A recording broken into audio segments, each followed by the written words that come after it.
आज आपण पाहतो मी कॉक्रोच जनता पार्टीचं पोस्टर कुठेही लावलं नाही. मी फक्त कॉक्रोच असलेलं पोस्टर लावलं. मी काय कॉक्रोच जनता पार्टीचा समर्थक नाही. पण ज्या प्रशासनातील एक संविधानिक पदावरती जबाबदार व्यक्ती जर बेरोजगार तरुणांना कॉक्रोच असं संबोधतो तर आम्ही कॉक्रोच काय करू शकतो हे दाखवण्यासाठी या ठिकाणी आम्ही आलो.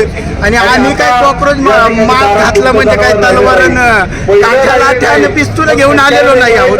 कांदे गळ्यामध्ये घालून आम्ही एक शांततेच्या मार्गानं या ठिकाणी फक्त प्रश्न मांडण्यासाठी आल्यानंतर आम्हाला कायमचं चिरून काढण्यासाठी दाबून टाकण्यासाठी 100 पोलीस या ठिकाणी येतात आणि सांगतात तू इथे आलाच का.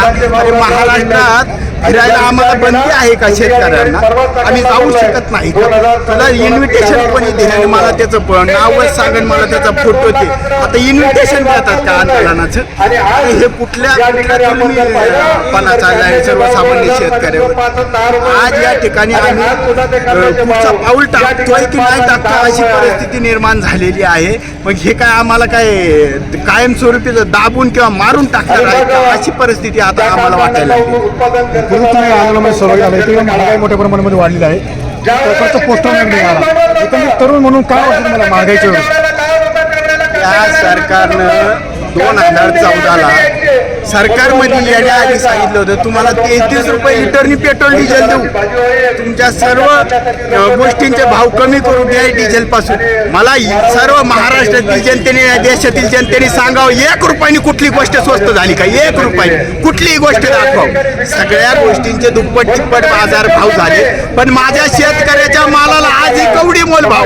त्या काळात आमचा कांदा 50 रुपये किलोनी विकत होता आणि आज 50 पैशांनी विकतोय 5 रुपये किलोनी विकतोय. अरे लाज वाटली पाहिजे सरकारला. ते मोदीचे नाशिकमध्ये येऊन सांगितलं या महाराष्ट्राचा कांदा मी खाल्लाय. मग प्याज खाके बडा हुआ. अरे क्या हुआ वो प्याज का. आज वो प्याज वाला किसान आज रास्ते पर उतरा है पर उसका सुनने वाला कोई नहीं है. कृषि प्रधान देश कहा जाता है. किसान को उसके खेती में काम धंधा है क्या नहीं वो इधर उतरा है रास्ते पे उनको थोड़ा देखो.